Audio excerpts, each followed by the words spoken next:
Espero que estejam todos bem para essa nossa revisão de hoje. Falaremos aqui sobre a revisão da disciplina do Direito Empresarial. Sejam todos bem-vindos a esta disciplina e esta revisão de hoje. Muito bem. A revisão de conteúdos tem a função de repassar alguns conceitos que porventura você tenha assistido a aula e acaba esquecendo um pouquinho, ou que tenha ficado alguma dúvida e que você queira fazer algum tipo de questionamento. Ao falarmos do direito empresarial, nós temos que começar falando da matéria do direito. O que é o direito, né? Eu lembro que quando nós iniciamos esse conteúdo, eu disse para os senhores que o direito ele pode ser visto de vários ângulos, vários sentidos. No sentido de direito à justiça, direito são regras, são normas. O que é direito, afinal de contas, né? Para que serve o direito? Eu digo sempre que o direito ele veio para servir a sociedade, né? O direito ele existe para que a sociedade possa coexistir com o direito, né? Eu não consigo imaginar uma sociedade sem a existência do direito. E o direito por si só ele existe para servir a sociedade também, senão não teria esta função, né? Então o que é uma sociedade? O que nós temos como sociedade em conceito, se fôssemos falar de sociedade? Sociedade de pessoas, né? Classes sociais, né? Então quando eu falo de sociedade, eu estou falando de pluralidade de pessoas, várias pessoas. Eu posso dizer, segundo o Código Civil, que a sociedade é a união de duas ou mais pessoas. Isso no conceito do direito civil para a sociedade. Mas, enfim, serve para nós também no conceito geral. Sociedade eu vou ter sempre duas ou mais pessoas. Imaginem vocês, existindo duas ou mais pessoas, eu já vou ter que ter regras entre as duas. Para isso serve o direito. Para que eu defina aonde começa o direito de um, aonde começa o direito de outro. E essa interação das pessoas é que vai externizar o direito. Olha, agora eu tenho o meu direito até aqui, agora é seu direito, né? Mas o direito, então, ele serve para a sociedade, que é uma pluralidade de pessoas, que tem interação, e também serve o direito como instrumento de controle nesta sociedade, né? O direito, por quê? Porque ele trata-se de regras ditadas para a boa convivência em sociedade. Quando eu falar de pluralidade de pessoas, eu estou falando de um conjunto de indivíduos que estão convivendo, né? E necessitam de normas para que eles lhe permitam uma boa convivência, né? A interação é esse referenciamento que entre as pessoas, a interligação entre as pessoas, que requer habilidades, entendimentos entre um e outro, onde cada indivíduo terá que ter respeito a um regramento. O meu direito, o seu direito, né? E o direito serve também como instrumento de controle social, porque na sociedade nós temos vários instrumentos de controle social. Dentre eles nós temos então a religião, a ética, a moral e o direito. A religião é aquilo que cada um segue dentro do seu entendimento espiritual, né? Temos várias religiões. A ética é aquilo que eu trago como entendimento de ser correto em determinada classe social, em determinada sociedade. Então eu aprendo e traz comigo esse entendimento que eu vou fazer aquilo porque é ético naquele grupo. É ético que eu faça desta forma. É certo ou errado, né? Moral é aquilo que eu trago como um costume do entendimento que eu vejo como moralidade. Eu não vou fazer isso porque eu penso que é imoral, né? Seja certo ou errado para alguém, para mim é moral, então eu não faço. Entende? E aí nós temos o direito, por fim, que é nosso objetivo de estudo. O direito, então, eu posso dizer que ele é um conjunto de regras que norteiam a sociedade. É o principal controle social que nós temos, o principal instrumento de controle na sociedade. Porque, quanto aos outros instrumentos de controle social, eles estão ali e dependem muito do indivíduo, do ser do indivíduo. O direito não, o direito ele vem com coercibilidade. O que é a coercibilidade, né? A coercibilidade é uma ação que você vai sofrer uma sanção se você não fizer. É coercivo, você está obrigado a fazer. Coercibilidade é alguém está te coagindo a fazer. Se você não fazer, você vai receber uma punição. E então as regras do direito, elas são desta forma. Elas são coercivas, elas são ditadas, são publicadas para que todos os indivíduos daquela sociedade as sigam. Por isso que ele é coercivo, né? E a possibilidade de coercibilidade é a utilização da força, da obrigação. Você está obrigado a cumprir as leis, né? Muito bem. Desta forma, voltamos a definir o direito. Podemos dizer então que o direito é um conjunto de normas que contribuem para regular a convivência na sociedade, ditando regras de convivência que disciplinam a sociedade, né? Não é isso? Se eu tenho uma sociedade de motoristas, como nós temos, todo motorista está na mesma classe.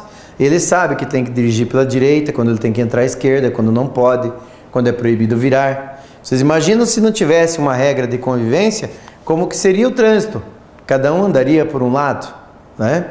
Então eu tenho que ter as regras ditadas para que eu tenha uma boa convivência em sociedade. E para isso serve o direito, como instrumento de controle social. Mas não devemos esquecer que é um instrumento coercivo do direito, né? Muito bem. As principais finalidades do direito, para que ele serve na sociedade, né? Principalmente para a segurança. Se eu tenho uma regra boa de convivência, eu tenho então para a segurança dos indivíduos, a segurança daquela sociedade. Tenho que andar pela direita com o meu veículo. Agora eu tenho que ir pela esquerda, né? Não, é por segurança, principalmente. Outras normas de direito: não roubar, não matar, a segurança para a sociedade, não se apropriar do patrimônio alheio, né? Muito bem.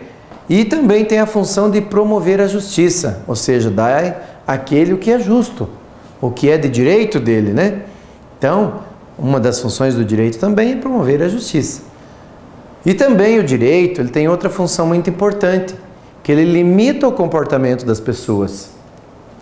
Ao limitar o comportamento das pessoas, ele está restringindo habilidades e situações que a pessoa estaria fazendo ao seu bel prazer, né? Então, por exemplo, a pessoa não pode cometer falhas em determinada situação porque o comportamento está limitado pelo direito. Eu devo seguir dessa forma porque existe uma lei, né? Volto a falar do trânsito. Se não existisse um limitador, uma hora a motorista andaria pela direita, outra hora pela esquerda e assim por diante. Era livre. Então existe o que? No direito, ele também tem a função de limitar o comportamento das pessoas, né? Seguindo adiante, no estudo do direito, nós temos então as fontes do direito e os ramos do direito. De onde vem o direito? De onde vem o direito? De onde nasce o direito? Ele nasce das fontes. Qual o local? O que é isso, né? Então, veremos agora. Lembrando que as fontes do direito, elas podem ser formais ou materiais. E os ramos do direito? O que são ramos do direito? Lembram os senhores que na aula, até, se não me engano, se eu não estiver equivocado, eu falei que o direito é como se fosse, como diz Franco Montoro, uma árvore, onde eu tenho o tronco, o direito principal, a regra do direito como um todo, e eu tenho então diversos galhos. E esses galhos, cada um deles tem um ramo, um segmento: direito penal, direito civil, direito constitucional, direito trabalhista, previdenciário. Então imaginem que cada ramo dessa árvore representa uma forma do direito, né? Muito bem. Mas ao tratarmos então das fontes do direito, eu tenho como fontes materiais, são aquelas que indicam o local da produção do direito. Produção das normas, né? São o legislativo de cada ente público. O que é um ente público? O ente público, ele é a União, os Estados Federados, o Distrito, que não podemos esquecer do Distrito Federal, que é a nossa capital, Brasília, e também temos os municípios. Esses são os entes públicos. E cada ente público tem uma casa legislativa, aonde se produz as normas do direito. Então as fontes materiais estão relacionadas ao local onde é produzidas as normas. Já as fontes formais, elas indicam o produto da atividade da criação do direito. Ou seja, elas podem ser fontes mediatas e imediatas, né? A imediata é a lei, porque isso é a principal fonte do direito, né? Fonte imediata. Porque a lei, ela é escrita, ela é promulgada, ela é discutida e ela é válida para todos daquela classe social que ela foi feita. Então a lei é a fonte principal do direito. Quando vocês tiverem dúvida com relação às fontes formais do direito, ou mesmo que ouvirem falar em fontes secundárias, principais, o que é? A lei é sempre a fonte principal do direito, certo? Aí sim eu tenho as outras fontes de onde surge o direito. Por exemplo, a analogia, os princípios gerais de direito, a doutrina, a jurisprudência. Mas o que são isso? São outras fontes que servem para subsidiar a própria lei e também são formadoras do direito. Por exemplo, a analogia é algo que eu vou estudar porque eu não tenho uma lei própria que se adapte àquela situação. Eu vou pegar um caso análogo de outra lei parecida, semelhante, né? Os princípios fundamentais do direito, os gerais do direito, são aquilo que você aprende desde o início, desde o princípio. Preservar a vida, você sabe que você tem que ter o direito a uma alimentação. Tudo isso foram formas que vieram, e princípios, que se transformaram em leis depois. Então são fontes do direito. Já a doutrina é de onde eu tenho aqui escritos artigos que são os doutrinadores. São livros, revistas, artigos, tudo isso é fonte do direito. Porque de tanta pessoa escrever, acaba também se tornando lei, tá? Se transformando. Mas enquanto não se transformar, ela é uma fonte secundária, né? E a jurisprudência? A jurisprudência são as decisões dos tribunais, acórdãos, sentenças que acabam definindo um direito de alguém em determinada situação. Por isso, são fontes secundárias. Então, não posso esquecer, meu aluno, vamos lá. Fonte principal do direito, a lei, porque ela é escrita, positivada. Lembra? Ela está no direito positivo, está escrita. Já as fontes secundárias, então, que eu tenho analogias, costumes. Costumes é algo que a gente pratica repetido em determinado lugar, né? Vira um costume, é válido e aceito como lei.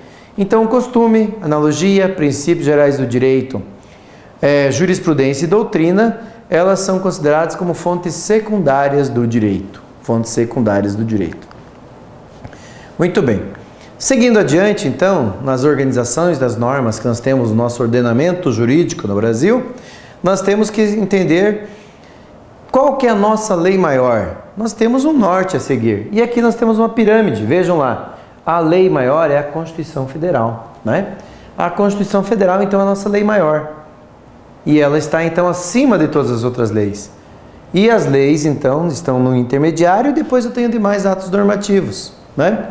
Então, a Constituição Federal, ela prevê que são espécies normativas as emendas constitucionais, que estariam abaixo da Constituição, porque servem para alterar a Constituição.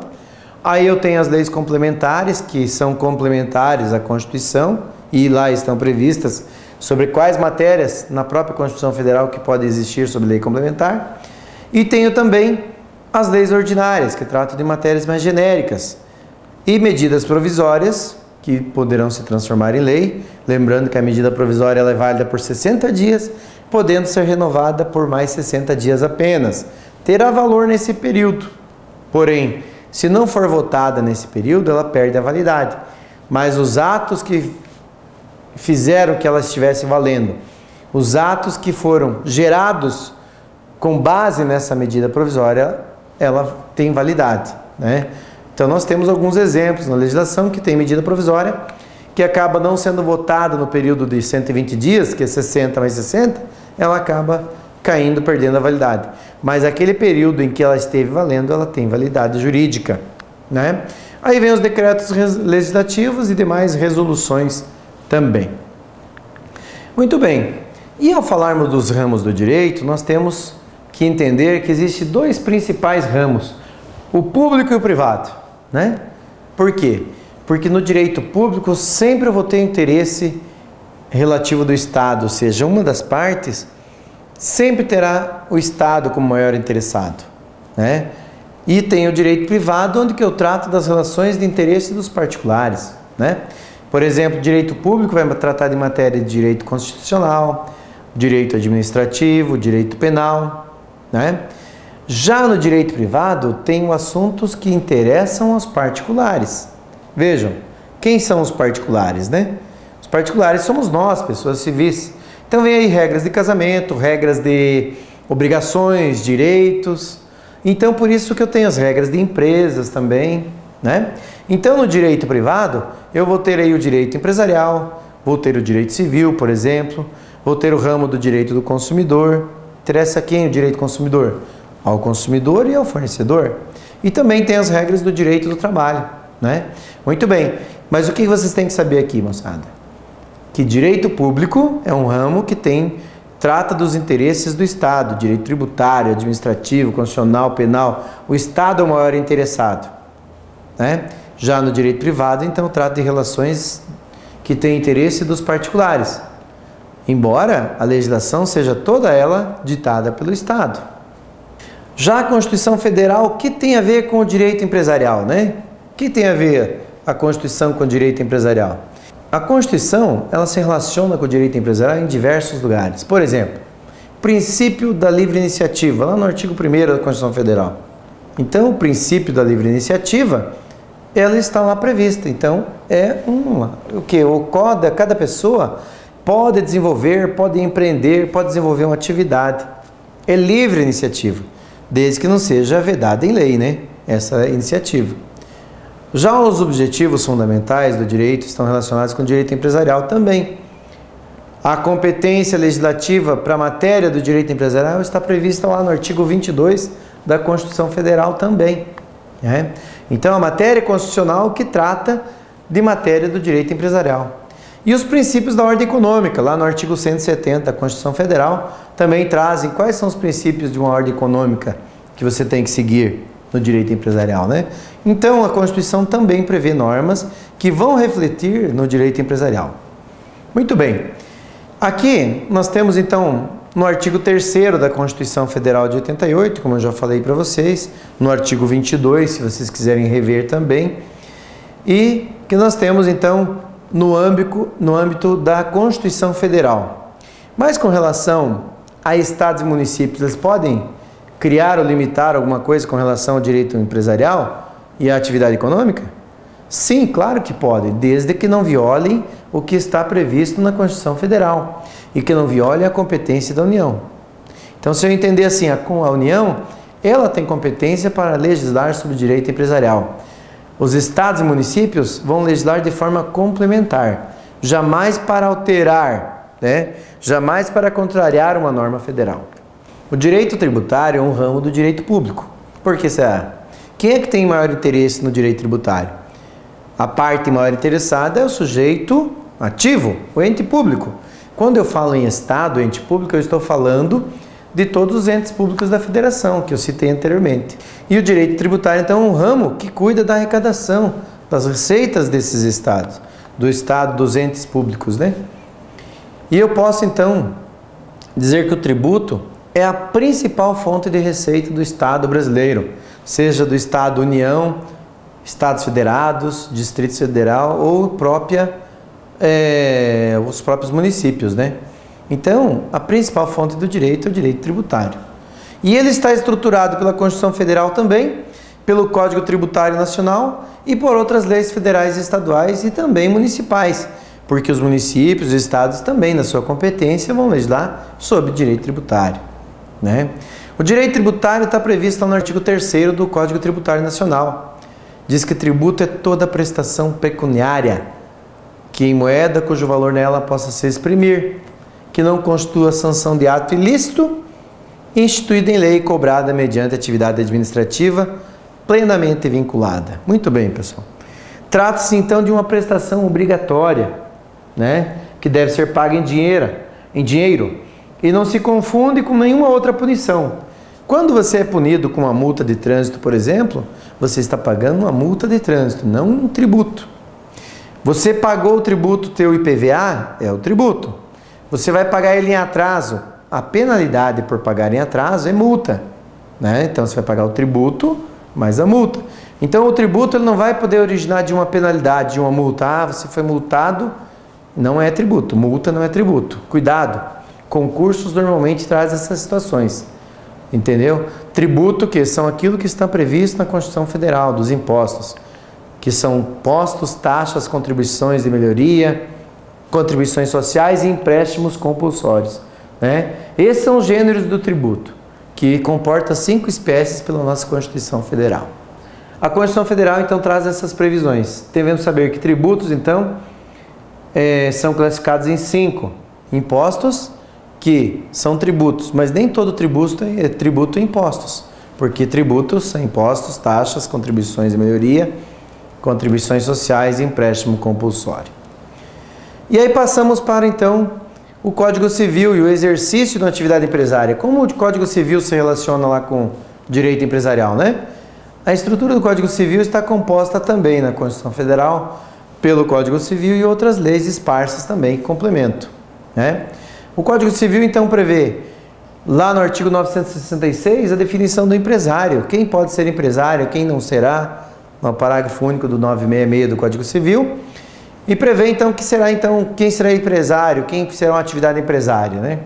A exploração de uma atividade econômica, ela pode ser feita de forma isolada, ou seja, atividades com empresas individuais, ou então pode ser feito também de forma de sociedade, 2 ou mais pessoas.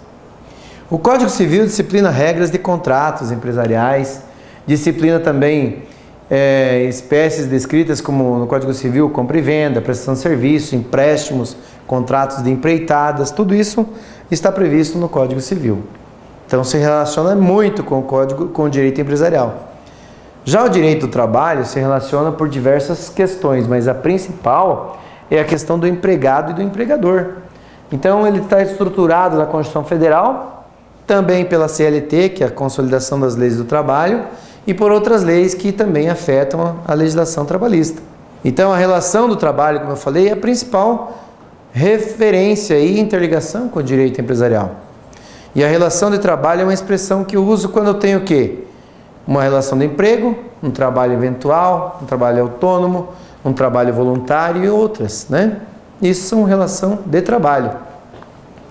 Mas eu tenho requisitos na relação do trabalho que eu tenho que seguir.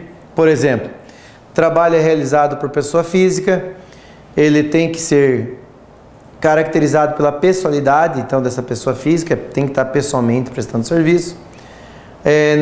Não tem que ser eventual, não eventual, ou seja, o empregado ele está sempre naquele horário que foi determinado. Ele não está lá eventualmente aparecendo, né? Ah, hoje foi, daqui 2 dias, 3 dias, não. Ele tem, então, a caracterizado pela não eventualidade. Caracterizado pela onerosidade também, ou seja, ele recebe um salário, ele não está fazendo de forma gratuita. Também pela subordinação, que ele faz o quê? Ele também está subordinado, ele segue uma situação definida no contrato de trabalho, que está previsto conforme a alteridade também. O empresário, então, como eu falei para os senhores, está previsto no Código Civil, lá no artigo 966 do Código Civil. O Código Civil é a Lei 10.406 de 2002.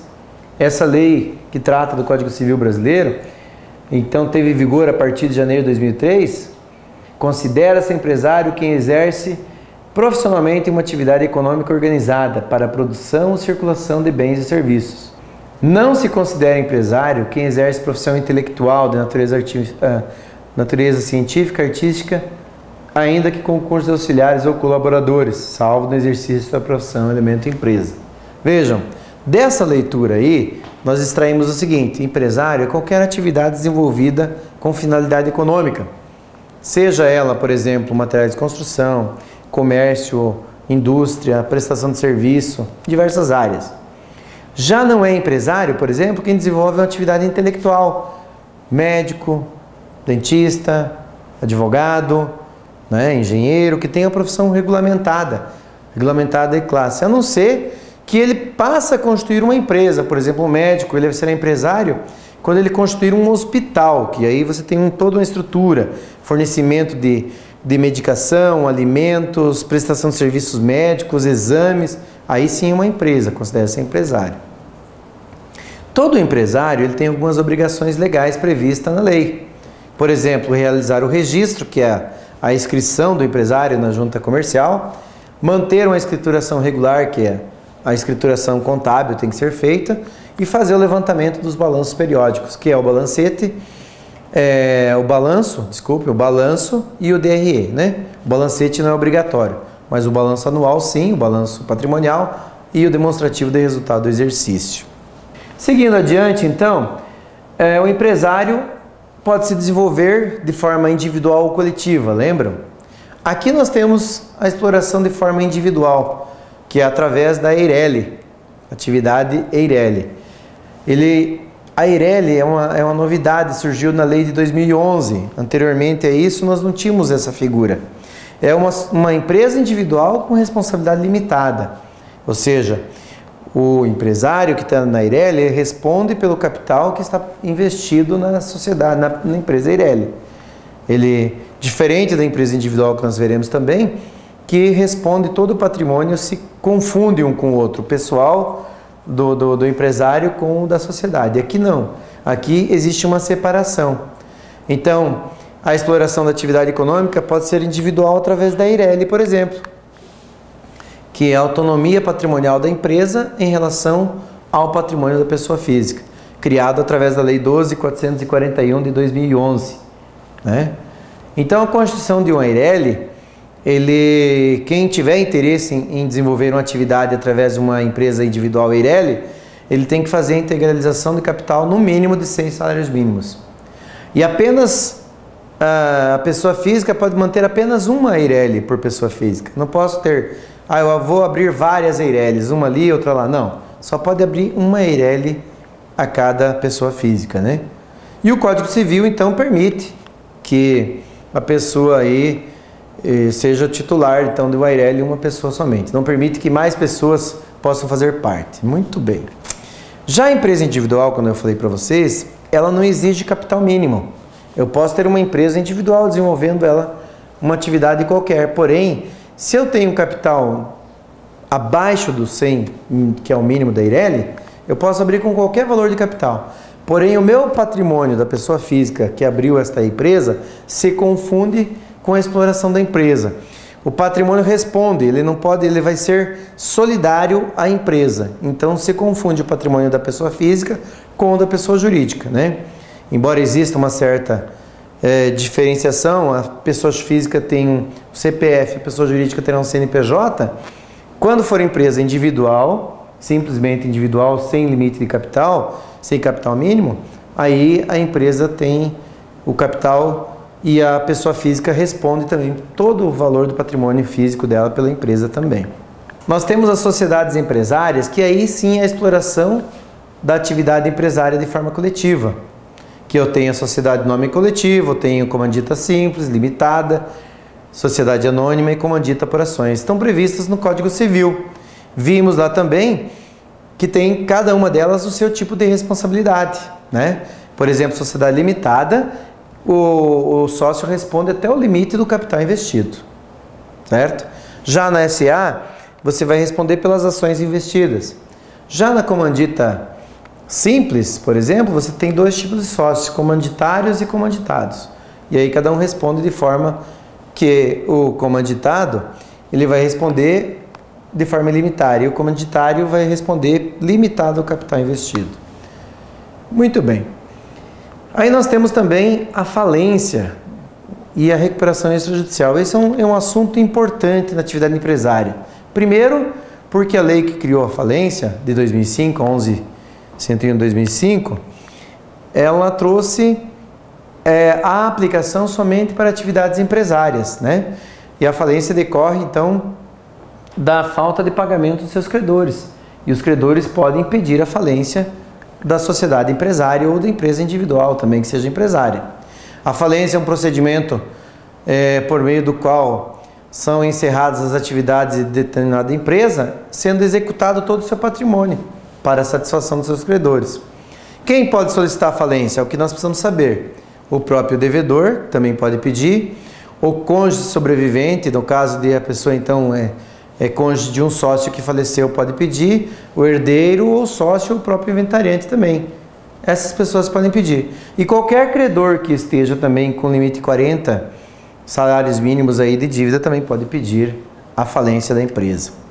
Já a recuperação judicial, ela se dá de uma forma de evitar a falência. Quando o empresário ele está em dificuldade, para evitar a falência, ele busca aumentar então o seu tempo para pagamento de suas dívidas. Ele vai alongar o prazo de pagamento de suas dívidas. E aí ele busca a recuperação judicial ou extrajudicial. Sendo que a judicial, ele vai pedir em juízo, e a extrajudicial haverá com a concordância direta dos credores. Então, indo para a parte final da nossa matéria, temos que falar também de alguns contratos. Vimos lá que o direito empresarial, ele também trata dos contratos que existem dentro do direito civil. Então, várias são as espécies de contratos. Mas dentre eles, nós podemos citar aqui ainda na fala do Fábio Lua Coelho, que diz o seguinte: administrativos, são trabalhistas, são cíveis, são consumeiristas. São vários os contratos mercantis de espécies civis, porque tem interesse no direito privado e interessam aos particulares, né? Mas todo contrato, ele tem alguns requisitos. Por exemplo, lá no 104, o artigo 104 do Código Civil, diz que são requisitos principais dos negócios jurídicos. Contrato é um negócio jurídico. Então, todos os contratos são negócios jurídicos. Para todo contrato, então, para todo negócio jurídico, eu tenho que ter o agente capaz, objeto lícito, possível, determinado ou determinável, e tenho que ter a forma prescrita ou no defesa em lei. Sem a presença de todos esses requisitos, o negócio não será válido, poderá ser anulado, tá? Muito bem. Então, agente capaz, a pessoa capacitada, maior de idade ou emancipado, ou que possa responder por si. Objeto lícito possível, aquilo que pode ser possível, né? Forma prescrita tem que estar definido em lei ou não esteja proibido, né? E dentre os contratos mercantis que mais nós temos então o contrato de compra e venda, prestação de serviço, a comissão, a representação, a franquia, contratos de colaboração, né? Também temos esses contratos. Indo para o encerramento, nós temos também o Código do Consumidor. Código do Consumidor, muito importante na área empresarial, porque o Código do Consumidor diz que são fornecedores toda pessoa física ou jurídica, pública ou privada, nacional ou estrangeira, bem como os entes despersonalizados, que desenvolvam atividade de produção, montagem, criação, construção, transformação, importação, exploração, distribuição ou comercialização de produtos ou prestação de serviços. Se eu analisar aqui o direito empresarial e o desenvolvimento de uma atividade empresária, é justamente isso. Qualquer ramo que eu estiver aqui desenvolvendo, eu também estarei ligado ao direito do consumidor de alguma forma ou outra, ou direto ou indireto, porque eu serei considerado um fornecedor. Então o CDC trouxe a definição de fornecedor, de consumidor, de produto, serviço, né? Muito bem. Seguindo adiante então, já sabendo a definição de fornecedor, eu tenho também que saber o que é um consumidor. Consumidor é toda pessoa que adquire um produto para uso ou consumo como forma final. Esse é o consumo, o consumidor, digo, né? Consumidor, todo aquele que compra algo para consumo final, seja pessoa física ou jurídica. Se ele usar para ele ou para outrem, eu posso comprar um perfume para dar para minha esposa usar. Eu sou consumidor também, tá? Mesmo que não esteja usando aquele produto, mas o destino dele era o uso final, né? Destinatário final. Sabendo disso, eu tenho que entender que o que é uma relação de consumo? A relação de consumo será sempre quando eu tiver um fornecedor de um lado e de outro lado um consumidor. Exemplo, se eu vou numa loja comprar uma televisão, eu sou um consumidor. Quem está me vendendo é um fornecedor, é uma relação de consumo, né? Já a compra da loja, daquele televisor com a indústria, já não é uma relação de consumo, porque a loja comprou para revender, não foi para uso final. Então, somente será uma relação de consumo quando o consumidor compra para uso final, né?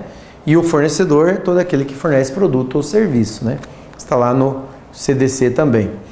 E também estabelece lá o CDC direitos e garantias do consumidor. Títulos de crédito, nós podemos estar verificando que estão também previstos no Código Civil. São títulos representativos de obrigações, que são assumidas por empresários, consumidores, por pessoas. E o título de crédito, primeira coisa, é sempre um documento formal. Eu tenho que ter esse documento escrito, visível, físico, tá? O título de crédito ele deve ser interpretado de forma literal, certo? A partir de 3 princípios, ou seja, a cartularidade física, ou seja, o documento, a cártula, a literalidade, que eu já falei, então, ou seja, eu interpreto o que está nele realmente, literalmente, ou seja, vale R$100, esse cheque é de R$100 para o dia tal, está escrito lá, né? Se ele está nominal a alguém, vale o que está escrito nele, literalmente o que está escrito. Não vou poder pegar um título de crédito que vale 100 é 100, não é 101. E a autonomia, por quê? A autonomia é importante no título de crédito, porque ele é autônomo em relação a operações anteriores, exceto a duplicata, refere-se a uma fatura que foi emitida uma nota fiscal, então ela está ligada a uma nota fiscal. Mas se eu pegar um cheque, uma nota promissória ou mesmo uma letra de câmbio, elas não estão ligadas às suas operações anteriores. Ela pode circular livremente entre as pessoas, né? Muito bem. O título de crédito, então, no Código Civil tem lá a previsão, a letra de câmbio, o cheque, nota promissória e a duplicata mercantil. Aqui é importante lembrar o seguinte, prescrição. O cheque é o único que tem prescrição de 6 meses, tá? O cheque prescreve 6 meses da data de sua apresentação. Lembrando que o cheque, então, ele pode ser apresentado na praça com 30 dias, fora da praça 60 dias. E a prescrição dele será 6 meses da data do prazo para apresentação. E a letra de câmbio, nota promissória e duplicatas tem prazo prescricional de 3 anos, ok? Meus amigos, a nossa revisão de hoje seria isso, tá? Espero que tenham aproveitado. Questionamentos poderão ser feitos, nosso professor tutor também nos encaminha. Fiquem bem à vontade. Muito obrigado, pessoal. Até a próxima.